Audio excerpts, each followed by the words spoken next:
Alhamdulillahi Rabbil Alamin.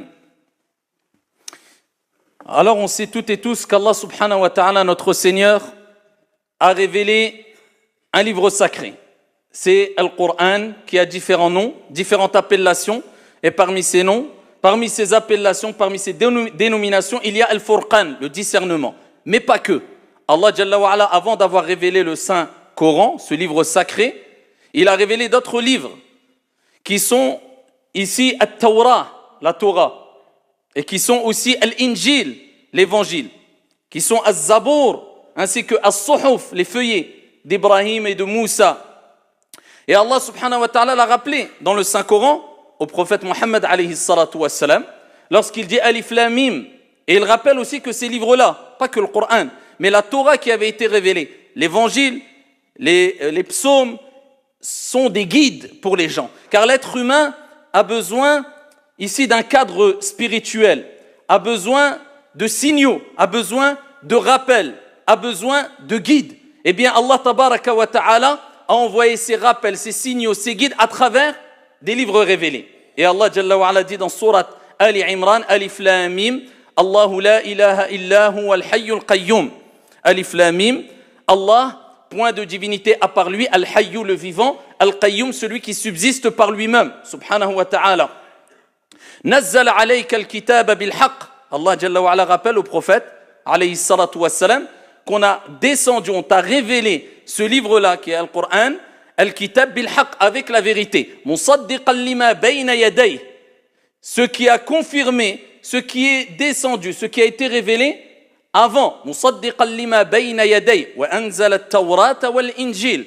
Et il a descendu, il a révélé la Torah ainsi que l'Injil. Min qablu hudan lin-nas wa anzala al-Furqan.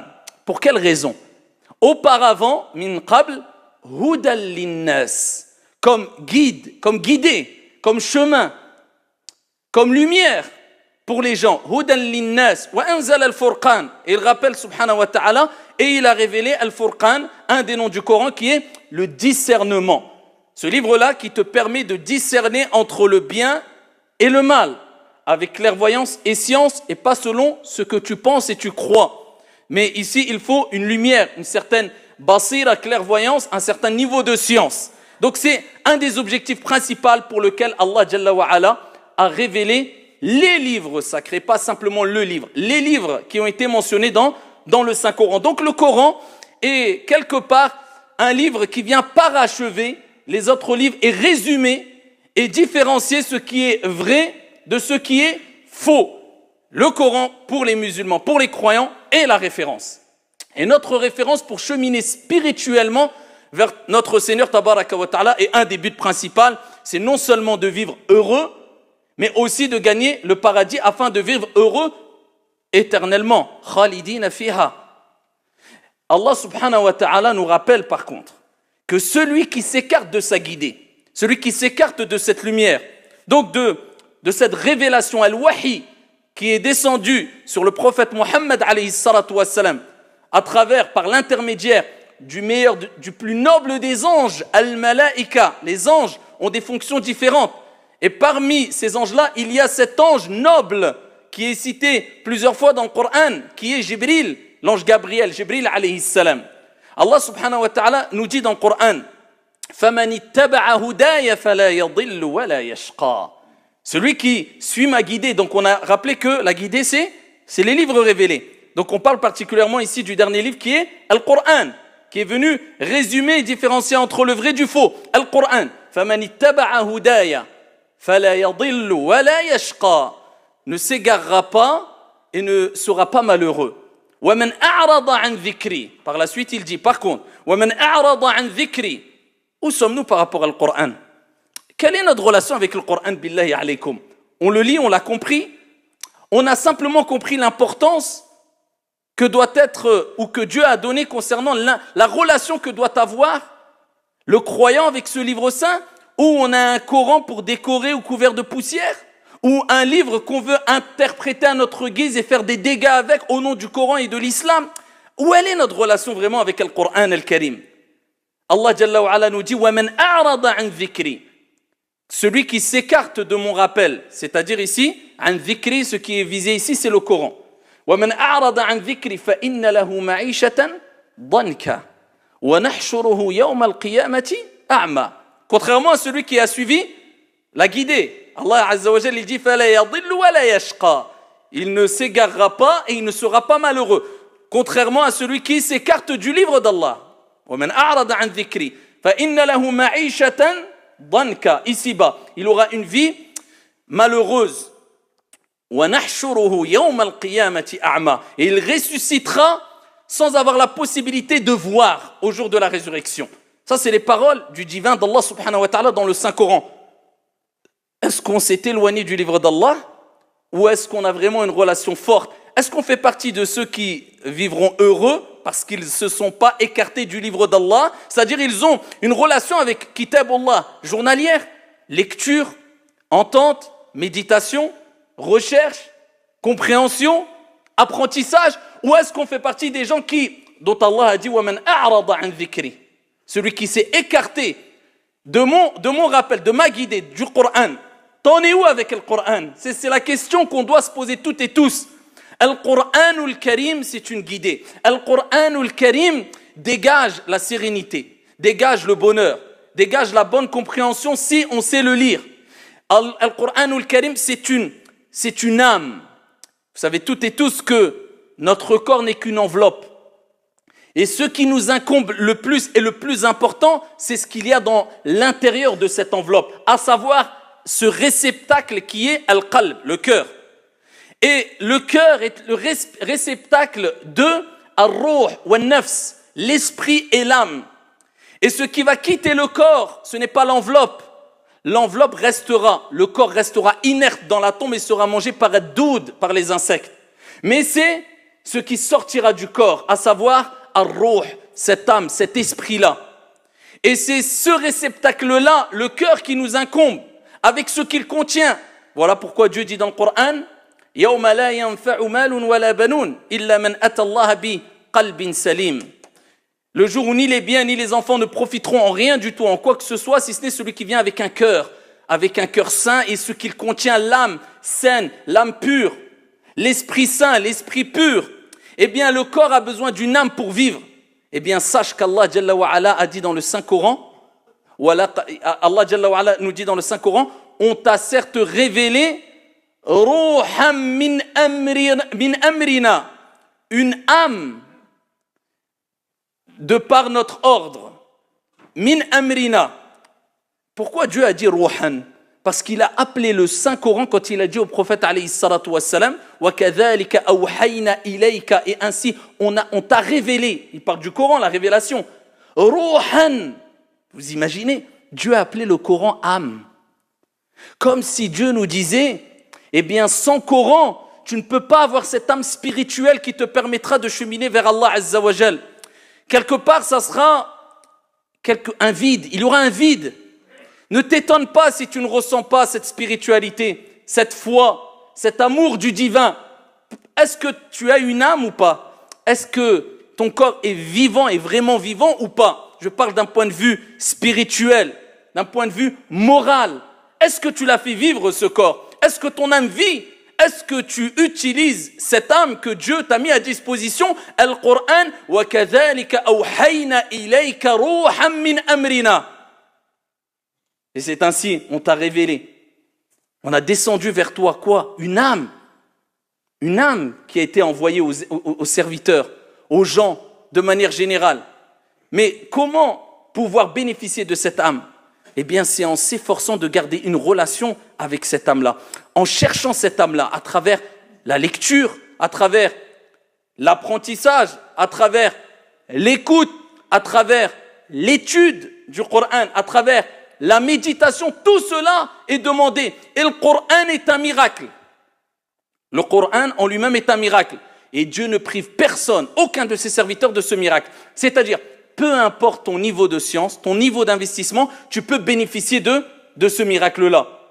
Et c'est un miracle à tel point que même ceux qui n'adhéraient pas, qui ne connaissaient pas, à l'époque du prophète sallallahu alayhi wa sallam, lorsque juste ils entendaient le Coran, même quand c'était des gens qui étaient acharnés contre le prophète alayhi salatu wassalam injustement, combien d'entre eux, alors que le prophète récitait des versets coraniques, et particulièrement où, ici, il était demandé de se prosterner, il est rapporté que quand il les récitait, dans certains moments, même les djinns, même ceux qui voulaient combattre le prophète alayhi salatu wassalam, avaient été pris par une certaine pulsion. La fitra, la nature saine, a repris le dessus et ils se prosternaient derrière le prophète alayhi salatu wassalam, bon gré mal gré. Les djinns, quand ils ont entendu ces djinns-là, ils se sont approchés du prophète alayhi salatu wassalam alors qu'il priait salat al-fajr auprès d'une vallée. Et ils ont entendu le prophète réciter Kalamullah. Réciter quoi? Kalamullah. C'est quoi le Coran? C'est ce qui est récité, ce qui est lu. Et le Coran s'appelle le Coran parce que c'est lu et parce qu'on lit et on récite la parole d'Allah. Et al-kalam, la parole, min sifatillahi azza wa jal. Ça fait partie des attributs de Dieu, d'Allah subhanahu wa ta'ala, al-kalam. Et quand on parle de mushaf, c'est un livre qui réunit sur des feuillets as-suhuf, kalamullah, la parole d'Allah. C'est pour ça qu'on ne dit pas, donne-moi le Coran. C'est comme si nous disions, donne-moi la parole de Dieu. Non, donne-moi le mushaf qui contient la parole d'Allah azza wa jal. Eh bien, quand le prophète récitait le Coran, kalamullah, la parole de Dieu, tu t'imagines, Dieu t'envoie un message. Dieu te parle. Et le Coran est adapté pour toutes et tous. C'est pour ça que le Coran nous parle à toutes et tous. C'est pour cela qu'il n'y a pas un musulman qui a lu ne serait-ce qu'une fois sincèrement le Coran et qui n'a pas dit « Subhanallah ». On dirait que Allah me parle. Je me retrouve dans ce verset. Subhanallah, j'ai compris. Parce que Dieu te parle. Dieu a envoyé un miracle qui est adapté pour tous les musulmans et les musulmanes, tous les croyants et les croyants, tout être humain de manière générale sur la surface de la terre. Eh bien, les djinns ont entendu la parole d'Allah Azza wa Jal sortir de la bouche de la meilleure des créatures, Mohammed ibn Abdillah, pendant la prière de l'Fajr du matin. Ils se sont approchés et ils ont dit « Inna sami'na Qur'anan ajaba » Les djinns se sont approchés du prophète, réunis autour de lui, ils entendent le Coran, ils n'ont jamais entendu une chose pareille, ils retournent vers leur peuple et ils n'ont rien trouvé d'autre à dire que « Inna sami'na Qur'anan ajaba » Nous avons certes entendu une parole merveilleuse ou quelque chose d'étonnant. Parce que la parole d'Allah est un miracle en soi. Il y a un effet qui vient de Dieu. Quand tu récites le Coran, il y a un effet qui se dégage et qui touche les cœurs et qui pénètre les cœurs de ceux qu'Allah tabaraka wa ta'ala a choisis. Et c'est pour cela qu'il y a des gens, même n'étant pas croyants, lorsqu'ils entendent la récitation du Coran, certains d'entre eux, leur cœur vibre, les larmes coulent, et certains même se sont convertis, embrassé l'islam, ne serait-ce qu'en entendant le Coran récité, psalmodié avec sincérité. Ça, c'est le miracle du Coran. Le fait de le lire simplement, eh bien, nous rappelle la grande récompense à travers beaucoup de hadiths prophétiques et que il est demandé de le lire car le prophète nous motive à travers ces récompenses qui sont promises, une grande récompense. Alors, le prophète, alayhi salatu wassalam, à titre d'exemple, nous rappelle que celui qui lit, ne serait-ce que, tout le monde connaît ce récit prophétique, une lettre du Coran, une lettre, il a une récompense. Et la récompense est multipliée par 10. Et il dit, alayhi salatu wassalam, je ne dis pas que alif, lam, mim est une lettre, mais alif est une lettre. Lam est une lettre, mim est une lettre. Ya Abdallah, est-ce que tu prends conscience qu'au jour de la résurrection, le prophète nous a rappelé que des gens chercheront ne serait-ce qu'une hasana. Une hasana. Hasana wahida. Ils la chercheront. Alors qu'une hasana, tu la grattes facilement. Eh bien, écoute bien. Médite quant au récit prophétique. Ne te dis pas, oui, le prophète a dit, c'est bien. Ça veut dire quoi? Ça veut dire que quand tu lis une page du Coran, ya Abdallah, ce dont tu prives ton âme chaque jour, injustement quelquefois, parce que tu as le temps et une page. Si nous prenons une moyenne, approximativement, une ligne du Coran a à peu près 40 lettres. À peu près 40 lettres. Si nous multiplions par 15, parce qu'il y a 15 lignes, il y a 15 lignes dans une page du Coran, ce qui nous donne 600. 600 fois 10. Parce que le prophète alayhi salatu wassalam nous dit une récompense multipliée par 10.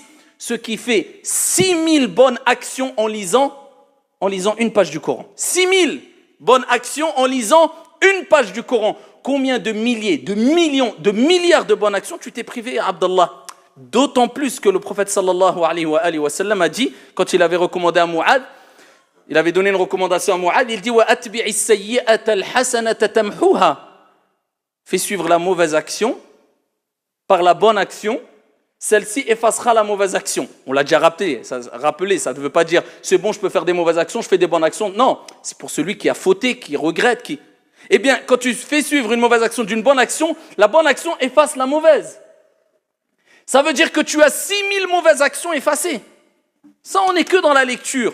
Une lettre du Coran, c'est 10 bonnes actions, ya Abdallah. D'autant plus que le prophète fi sahih, il nous dit, alayhi salatu wassalam, que celui qui lit correctement le Coran, pour lire correctement le Coran, il y a des étapes à suivre. Tu apprends à lire l'arabe, c'est pas dur, programme d'une semaine, 2 semaines, c'est fait. Pendant 1 mois, 2 mois, tu lis de manière intensive, il n'y a pas de secret, hein.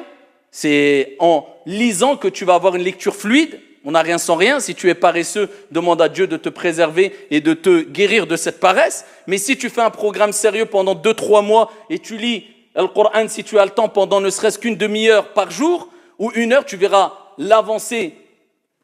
Ici, tu vas t'étonner toi-même, avec l'aide d'Allah subhanahu wa ta'ala, bien sûr, en demandant toujours à Dieu de te faciliter. Ensuite, tu fais un petit programme de règles de tajwid pour réciter le Coran comme il a été révélé et correctement. Warattilil Qur'an tartila. Allah Azza wa Jalla nous rappelle de lire le Coran correctement, lentement, en respectant ses règles. Ensuite, tu te mets à lire et apprendre le Coran par cœur. Et quand tu vas lire le Coran correctement, vraiment d'une bonne manière, le prophète alayhi salatu wa sallam dit, il est avec les anges nobles, généreux.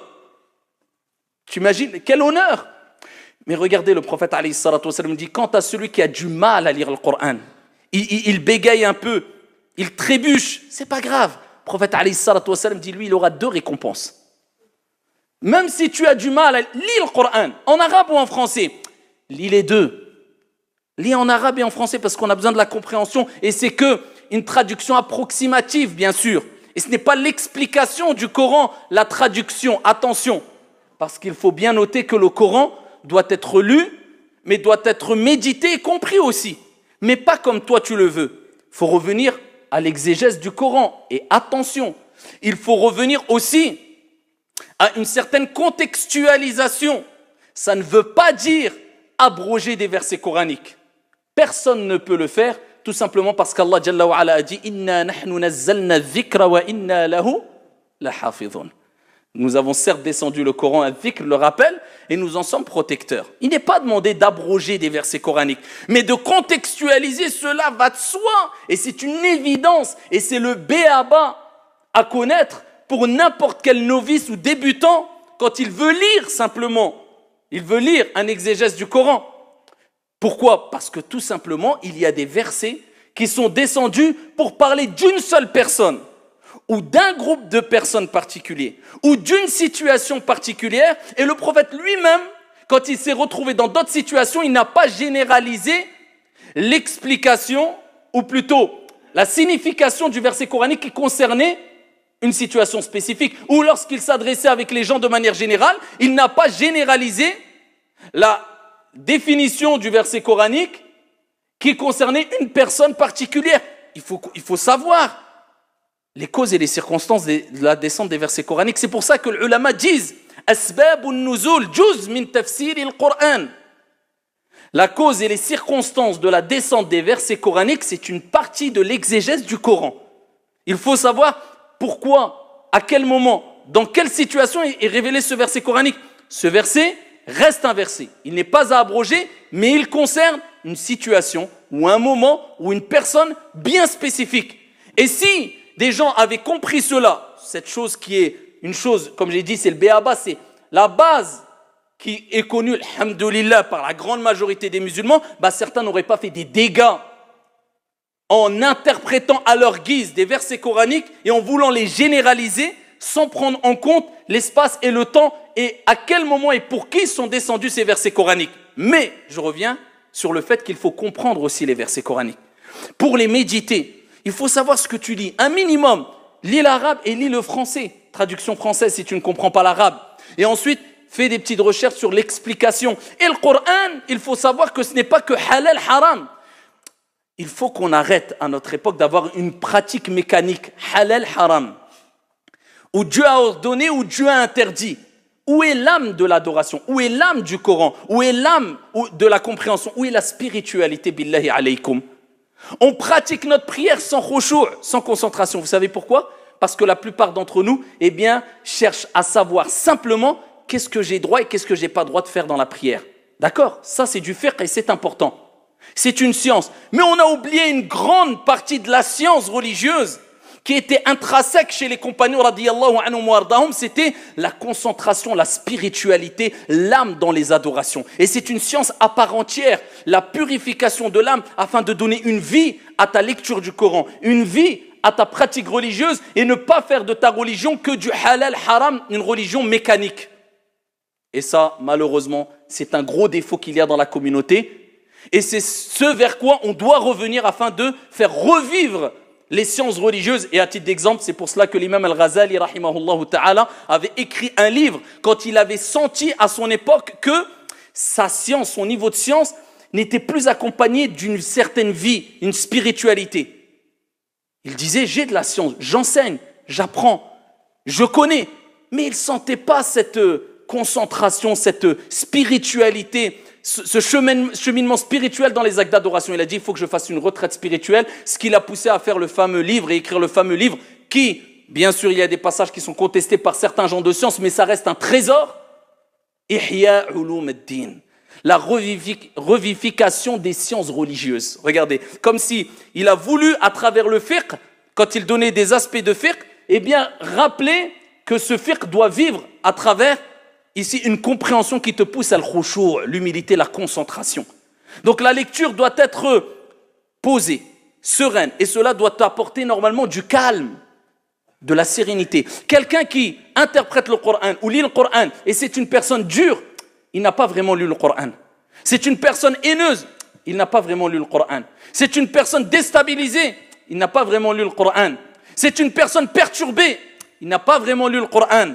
Ala bi dhikrillahi tatma'innu al-qulub. Allah ne dit-il pas dans le Coran, n'est-ce pas avec le rappel d'Allah, la lecture du Coran, la méditation, l'écoute, que les cœurs s'apaisent, se tranquillisent. Tu veux savoir si le Coran a un impact sur toi? Est-ce que ton cœur est tranquille lors des épreuves? Est-ce que ton cœur est plein d'amour, de respect ou de haine et d'animosité? Ça, c'est la lecture du Coran. Ça, c'est les effets du Coran. Car le Coran renferme des secrets qui te permettent d'évoluer et de goûter un apaisement, une sérénité, un repos de l'âme et du cœur, un repos psychologique et spirituel. Et plus tu auras une relation forte avec le Coran, avec les conseils que je t'ai donnés précédemment, et plus Dieu te fera découvrir des secrets que peut-être même d'autres avant toi n'ont pas découverts. Ça ne veut pas dire que tu vas interpréter le Coran de toi-même, non, mais le Coran est plein de secrets. Et le Coran, ce miracle-là, eh bien, parle à tout le monde et va t'exhorter d'une manière dont il ne va pas exhorter une autre personne. Mais pour cela, il faut réussir à trouver ces secrets-là. Et comment? Certains pieux disaient, le Coran, c'est comme un ami. Plus tu le fréquentes, et plus il te dévoile ses secrets. Allah. C'est ça le Coran. Plus tu le fréquentes, plus tu l'ouvres, plus tu le lis, plus tu le médites, plus tu l'écoutes, et plus il te dévoile ses secrets. Mais qui va goûter à cela? C'est celui qui le fréquente constamment, de manière journalière, ne serait-ce que pour lire un verset coranique. Tout simplement car le prophète sallallahu alayhi wa sallam a dit, celui qui n'a pas de lettres, ne serait-ce qu'une lettre ou quelques lettres du Coran dans sa poitrine, dans son cœur, c'est comme une maison en ruine. Est-ce que tu veux faire partie de ces gens-là? Rapporté par At-Tirmidhi.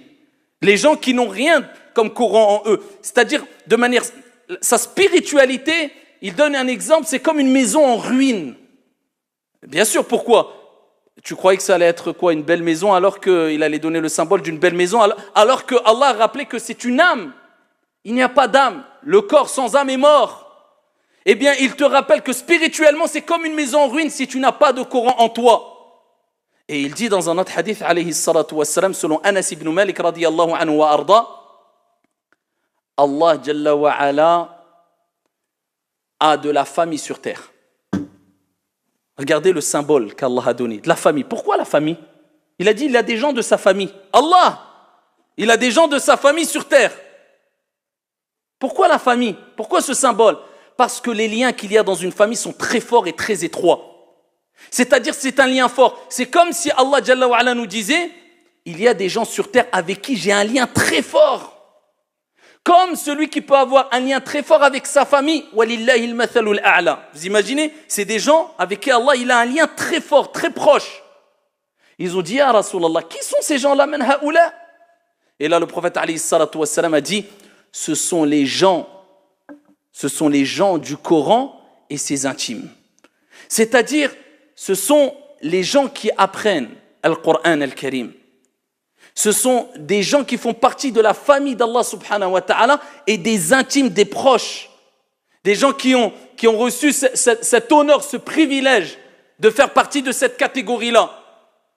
Mais ne pas oublier que le Coran, Al-Qur'an, c'est une hujja, comme qala alayhi salatu wassalam, laka ou alayk.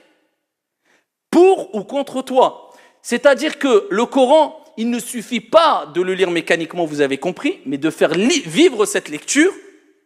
Et aussi, en troisième étape, quand tu l'as lu, tu as fait vivre cette lecture avec méditation. Et là, il faut être prédisposé, il faut avoir les ablutions. Vous savez que les 4 écoles interdisent de toucher le mushaf sans avoir les ablutions, sauf Ind al-Malikiya, pour la femme en état de menstru, qui l'apprend ou qui le révise, elle a le droit de le toucher. D'accord? Petite parenthèse, de faire rapidement. Donc ici, c'est avoir les ablutions, toucher le Coran, essayer d'être en face de l'Qibla et de le lire en se concentrant ici et en récitant assez lentement le Coran al-Karim. Eh bien, le prophète alayhi salatu wassalam nous rappelle bien sûr que ces gens-là font partie de la famille d'Allah, des proches d'Allah. Mais le prophète nous dit, le Coran c'est un argument pour ou contre toi au jour de la résurrection. Pourquoi contre toi?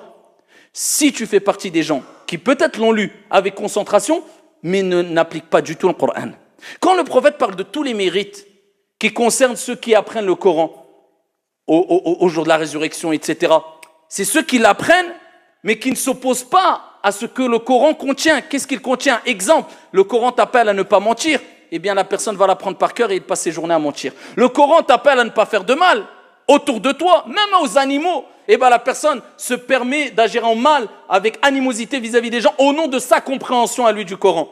Le Coran t'appelle à ne pas faire d'injustice, la personne passe ses journées à faire de l'injustice. Le Coran t'appelle à... etc. Lui, il apprend, mais il n'applique rien. Au contraire, il s'oppose. Là, le Coran peut être un argument contre toi. Donc, ça ne suffit pas de l'apprendre, mais de l'appliquer au mieux selon tes capacités. Bien sûr, nous ne sommes pas des anges et nous ne sommes pas parfaits. Mais c'est-à-dire, il ne faut pas qu'il y ait un gros décalage. Je lis, j'apprends, mais je suis le plus grand des menteurs. Je lis, j'apprends, je ne prie jamais. Je lis, j'apprends, mais je mens toute la journée ou alors je fais des injustices et du mal. Je lis, j'apprends, mais je désobéis à mes parents et j'insulte mes parents. Je lis, j'apprends, mais je suis un voleur et un truand quand je vends et quand j'achète. Je lis, j'apprends. Subhanallah. Quelle contradiction. Vous croyez que ça va être un argument pour ou contre nous au jour de la résurrection si nous réagissons ainsi? Et pour terminer, je pourrais en parler des heures du Coran, vous le savez toutes et tous, que le Coran regorge d'exhortations, c'est-à-dire les bienfaits, les mérites du Coran. Mais rappelez que parmi les grands mérites du Coran, c'est ce que le prophète sallallahu alayhi wa sallam a mentionné dans le hadith rapporté par At-Tirmidhi. Il nous dit qu'au jour de la résurrection, le Coran viendra. Vous savez que le prophète a dit dans un autre hadith que le Coran intercédera en la faveur de ceux qui l'avaient lu et qui l'avaient appris, qui avaient une relation forte avec le Coran. Et dans ce hadith-là de Tirmidhi, le prophète, il dit, le Coran viendra au jour de la résurrection. Et il dira, Ya Allah. Il intercédera le Coran. Ya Allah. Ya Allah, j'intercède pour lui. Ya Allah, habille-le. Et Allah, Jalla wa Ala, revêtera la personne qui vivait avec le Coran, qui l'apprenait particulièrement. Les ulama, ils ont dit, de ce hadith et d'autres textes, on parle de celui qui vivait avec le Coran, mais surtout qui avait l'habitude de l'apprendre. Et Allah Azza wa Jal lui revêtera d'une couronne de la noblesse. Il dira, Ya Allah, rajoute-lui. Allah revêtera la personne, cette personne-là au jour de la résurrection, vous imaginez, d'un vêtement de la noblesse. Il dira, Ya Allah, sois satisfait de lui. Allah sera satisfait de lui. Ensuite, on dira à cette personne-là, dotée de cette couronne de la noblesse, de ce vêtement de la noblesse, dont Allah sera satisfait, récite, lis et monte les degrés du paradis. plus il récitera, il lira ce qu'il avait appris du Coran ou qu'il avait l'habitude de lire du Coran, et plus il montera les degrés du paradis. Et de même, dans un autre hadith sahih, le prophète sallallahu alayhi wa sallam parle de parents qui au jour de la résurrection, on leur mettra une couronne de lumière et des vêtements du paradis. Et il dira, Ya Allah, les parents, le père, la mère, mais pourquoi on a ça? Quel honneur, quel privilège, pourquoi? Et Allah Jalla wa Ala dira, c'est par la cause de l'apprentissage d'un de vos enfants ou de vos enfants du Coran. Le fait qu'un de tes enfants apprenne le Coran, le Saint-Coran, eh bien ça t'apportera ce privilège-là au jour de la résurrection, comme il est relaté dans le hadith, dans le récit prophétique authentique, pour nous rappeler le bienfait d'apprendre le Coran, surtout que pour les jeunes, quand ils apprennent de manière jeune, c'est beaucoup plus facile que quand tu passes les 25-30 ans. Il y a des âges ici où il est beaucoup plus facile d'apprendre le Coran, ça développe la mémoire. De plus, vous savez qu'aujourd'hui les médecins disent que plus la personne, quand elle est âgée, elle fait travailler sa mémoire, et moins elle aura de risque d'être touchée par certaines maladies comme Alzheimer ou autres. Donc ils recommandent de faire des jeux éducatifs, des jeux qui font travailler le cerveau le plus tard possible. Pourquoi le but? Travaille ton cerveau, travaille ta mémoire. Alhamdulillah. Nous les musulmans, il est demandé de lire le Coran et d'adorer Allah avec le Coran. Wa'bud rabbaka hatta ya'tiyaka al-yaqin. Adore ton Seigneur jusqu'à ce que te vienne le yaqin, c'est-à-dire al-maut, la mort. Jusqu'à ton dernier souffle, tu fais le muraja'a, tu révises, parce que le Coran, il part facilement. Comme le prophète a dit, plus rapidement que des chameaux mal attachés. Il part, c'est comme ça, sunnatullah. Allah, il veut que tu l'oublies et que tu le révises pour garder une constante relation avec le Coran. C'est comme ça. Hikmatullah azza wa jal. Eh bien, même quand tu es âgé, tu révises le Coran et cela te permet de développer et continuer à développer ta mémoire et ça te préserve de grandes maladies, particulièrement qui touchent la mémoire et la raison. Donc, ayyuhal akhyar, gardez une relation avec le Saint-Coran, à travers la lecture, à travers l'écoute, même si tu ne peux pas, à travers l'écoute. وَإِذَا قُرِئَ الْقُرْآنُ فَاسْتَمِعُوا لَهُ وَأَنصِتُوا لَعَلَّكُمْ تُرْحَمُونَ. Allah il dit quand le Coran est récité, فَاسْتَمِعُوا لَهُ وَأَنصِتُوا. Écoutez-le, prêtez attention, soyez attentifs. لَعَلَّكُمْ, peut-être, eh bien vous gagnerez quoi? La miséricorde. Turhamoun, on vous fera miséricorde. En écoutant le Coran, eh bien, la miséricorde descend. Si tu ne peux pas le faire, lis-le. Tu ne peux pas le faire, écoute-le. Tu ne peux pas le faire, apprends-le. Tu ne peux pas le faire, étudie-le. Mais gardez une relation avec une compréhension saine, comme j'ai dit précédemment. Attention à pas expliquer, interpréter n'importe comment. Et en réduisant le Coran à du fiqh. Le Coran, c'est des récits. Le Coran, c'est un comportement, c'est une éducation spirituelle, une éducation de l'âme. Et ce n'est pas que, mais c'est aussi que du halal et du haram.